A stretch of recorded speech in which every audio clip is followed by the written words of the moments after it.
how did you end up in a wheelchair? I was just doing a Pony Express with a mate. I've gone over a jump and I just ended up front end down and back end come over me and hit my head, and that was it, party over. I've been looking for people to interview here in Darwin that have disabilities, and I've just received a text message from someone called Clive. He lives in Darwin.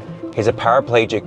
I'm about to drive out to his house. He lives about 40 minutes drive from Darwin CBD. So I'm heading out there now to say g'day. Let's go for a drive out to meet Clive and find out what it's like for him living with disability in Darwin.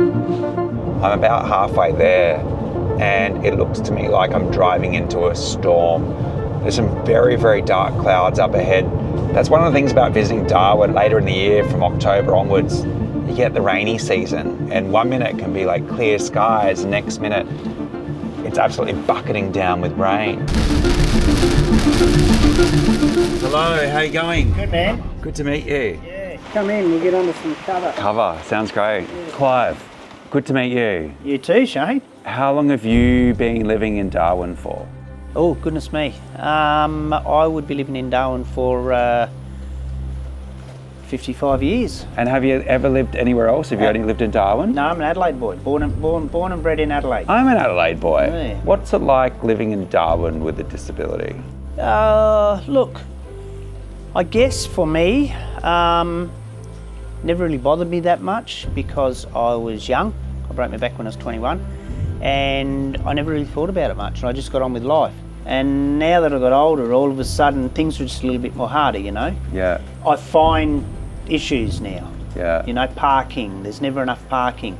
If you haven't got the right park and you got shopping on your lap, you know, you always take a shopping bag, them Coles things you get. So that's my limit, and I'll go back and get another load if I need more shopping, you know, I'll do it in 2 stages. But then of course if the car parking, it's not flat.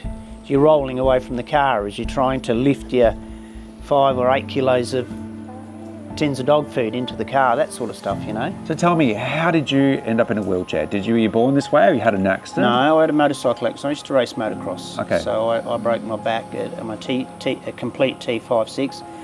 Broke my back in the Howard Springs, there's a little racetrack we had in there. And what happened? Tell me about it.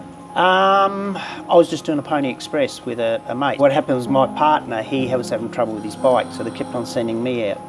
Go out again, and I was okay, and then I just got to the stage where I got a little bit tired and I've gone over a jump and I just ended up going over the jump and front end down and back end come over me and hit my head, and that was it, party over. That's wild. Yeah. And then I'm assuming you got rushed to hospital. Were you awake after the accident happened? I was awake the whole time. Yeah. I had bruising across my forehead. I cracked my helmet, both sides of it, but I didn't actually get any concussion out of it.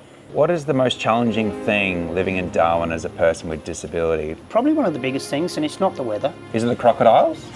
Crocodiles don't worry me, Not because the I don't go swimming. The lack of spinal support. Okay. As in doctors. We don't have a spinal doctor up here.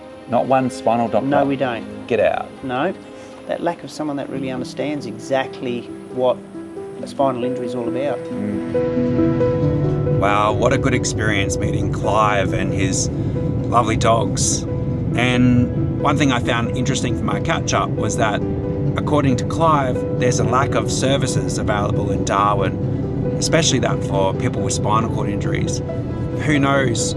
Speaking about the issue will hopefully bring about change and bring about more funding for services for people with spinal cord injuries and disabilities in Darwin in the future. Coming up. G'day. Hi. I'm visiting from Adelaide. All right. And I'm interviewing people about what it's like to live in Darwin. I don't think it can fit me. I have a big head. I reckon we should have more homeless shelters. Do you feel like there's not enough support for homeless people? Yeah, there's not enough support for homeless people.